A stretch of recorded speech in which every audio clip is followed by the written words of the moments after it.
Le 27 avril 1960, le Togo français accède à l'indépendance. Sylvanus Olympio, chef du gouvernement autonome depuis les élections supervisées par l'ONU 2 ans auparavant, devient le président de la nouvelle République. À la tête du comité de l'unité togolaise, il avait mené le combat pour la réunification et l'émancipation de l'ancienne colonie allemande sous tutelle partagée des Français et des Britanniques depuis la Première Guerre mondiale. L'Allemagne avait colonisé cette région de l'Afrique de l'Ouest dans la seconde moitié du XIXe siècle, en négociant des protectorats avec les chefs de la côte. Lors de la conférence de Berlin qui consacre le partage de l'Afrique en 1885, elle fait reconnaître sa colonie sous le nom de Togoland et entreprend de l'exploiter. Mais 20 ans plus tard, avec quelques centaines de colons, la présence allemande dans le pays reste toujours faible.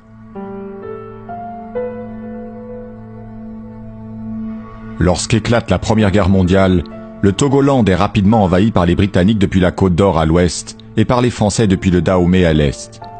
Les Allemands capitulent dès août 1914 et sont expulsés. La colonie est occupée conjointement par la France et la Grande-Bretagne. Après la guerre, la Société des Nations attribue un mandat sur la partie ouest aux Britanniques et sur la partie est avec la capitale Lomé aux Français. Bien que les deux parties du Togoland devaient être administrées dans la perspective d'une réunification, les Français et les Britanniques incorporent les mandats dans leurs sphères coloniales respectives. La France intègre le Togo dans l'Afrique occidentale française, tandis que les Britanniques font de leur partie une province de la Côte d'Or. Après la Deuxième Guerre mondiale, les Nations Unies réaffirment la tutelle internationale sur le Togo face aux puissances coloniales.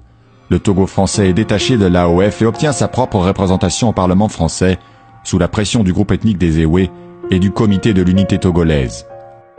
Alors que l'aspiration à l'indépendance des colonies se fait pressante, la question de la réunification des parties britanniques et françaises domine le débat politique au Togo. Mais en 1956, le Togo britannique opte lors d'un référendum pour son intégration au Ghana, l'ancienne Côte d'Or sur le point d'obtenir son indépendance.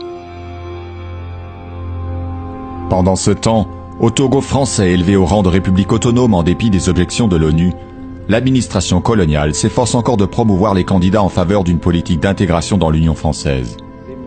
Mais la victoire du comité de l'unité togolaise aux élections de février 1958 condamne définitivement le maintien de la France. Sylvanus Olympio est chargé de former un gouvernement et 6 mois plus tard, la levée de la tutelle par les Nations Unies ouvre la voie à une indépendance complète du pays.